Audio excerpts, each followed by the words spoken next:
My name is Chaitanya and today I am giving a presentation on Science Biology Chapter Cell.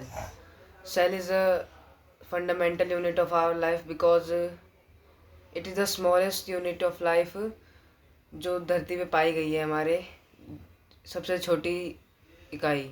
और cell दो तरीके की होती है। प्रोकैरियोटिक सबसे पहले सेल को ढूंढा था रॉबर्ट ब्राउन ने 1665 में। सेल दो तरीके की होती है, प्रोकैरियोटिक और यूकैरियोटिक।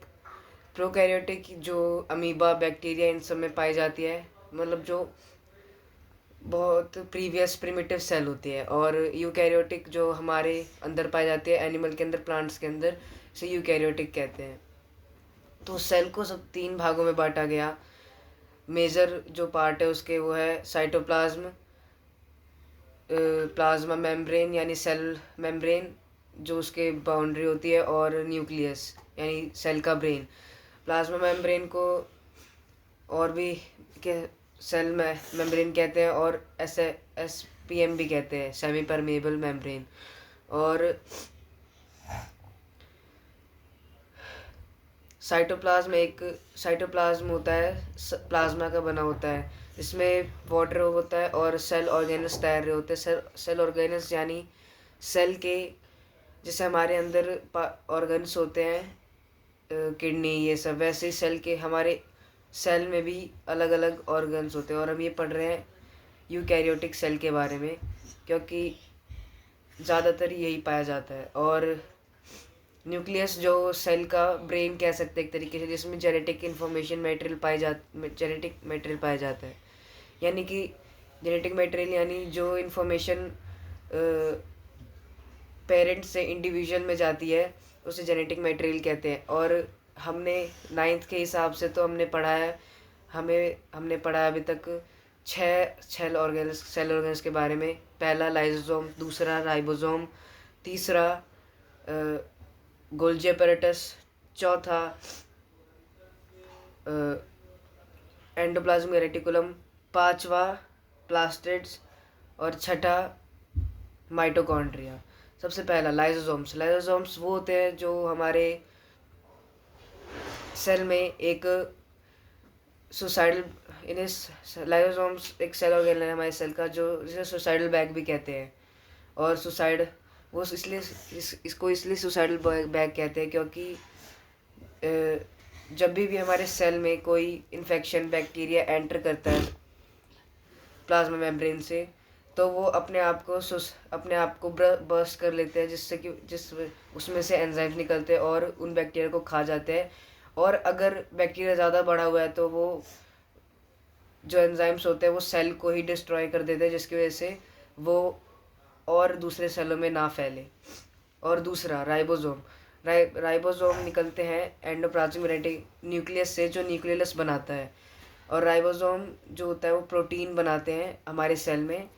और लाइज और उसके बाद आता है तीसरा, यानी एंडोप्लाज्मिक रेटिकुलम न्यूक्लियस के आजू बाजू पाया जाता है। और ये दो तरीके के होते हैं, सॉफ्ट और रफ। सॉफ्ट जो होते हैं वो फैट यानी लिपिड्स बनाते हैं, और रफ जो प्रोटीन्स बनाते हैं। प्रोटीन्स ये इसलिए बनाते हैं क्योंकि ये इनर तरफ होते हैं, यानी न्यूक्लियस के पास होते हैं। और जब न्यूक्लियस के अंदर न्यूक्लियोलस होता है, वो राइबोसोम बनाता है। और जब वो वहाँ से प्रोड्यूस करता है, तो जो राइबोसोम बाहर जाते हैं उनमें से कुछ रफ एंडोप्लाज्मिक रेटिकुलम पे भी चिपक जाते हैं, जिसकी वजह से इसे रफ कहा जाता है, जो खुरदुरे से होते हैं। और स्मूथ थोड़ा इसके बाद पाया जाता है, मतलब सब चिपका ही होता है। और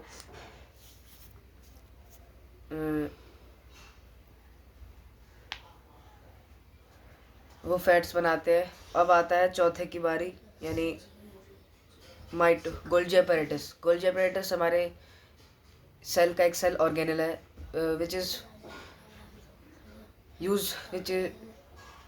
use for packing of material, जो भी आदान प्रदान के लिए यूज़ होता है मटेरियल्स का, जैसे ग्लूकोज बनाया, उससे उसको पैक करके स्टोर करने का, इन सब का गोल्जी apparatus का वो होता है। और वो सेल से बाहर और अंदर भी सामान ले जाने के लिए काम वो पैकेजिंग करते हैं। मतलब वो मॉलिक्यूल्स बनाते हैं जिनमें जो ग्लूकोज या कुछ कचरा या स्टोर करने या ग्लूको बाद के लिए स्टोर करने के लिए खाना होता है सेल के का। और पांचवा आता है प्लास्टिड्स। प्लास्टिड्स जो होते हैं वो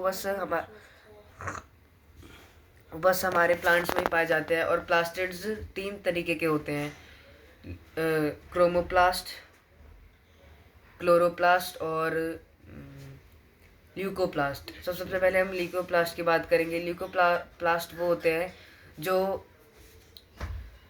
प्लांट्स में ग्लूकोज स्टोर करके रखते हैं, या तो वहाँ मतलब प्लांट्स में ग्लूकोज नहीं होता, स्टार्च स्टोर करके रखते हैं और वहाँ पे वेस्ट मटेरियल वहाँ रहता है ल्यूकोप्लास्ट में। और क्रोमोप्लास्ट जो होता है वो प्लांट्स के पार्ट्स में अलग अलग कलर देता है, एक्सेप्ट ग्रीन इसमें नहीं आता क्योंकि ग्रीन क्लोरोप्लास्ट देता है, जैसे क्योंकि उसमें क्लोरोफिल पाया जाता है, क्लोरोप्लास्ट देता है ये। और छठा है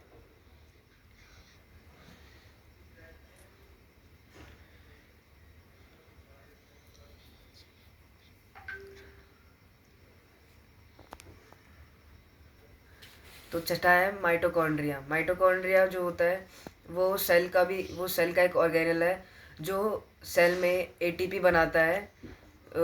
जैसे जो ग्लूकोज होता है वो जब सेल में जाते हैं तो वो सीधा माइटोकॉन्ड्रिया के पास जाते हैं और उससे ग्लूकोज बनता है और बस। और एटीपी के रूप में बनाता है वो।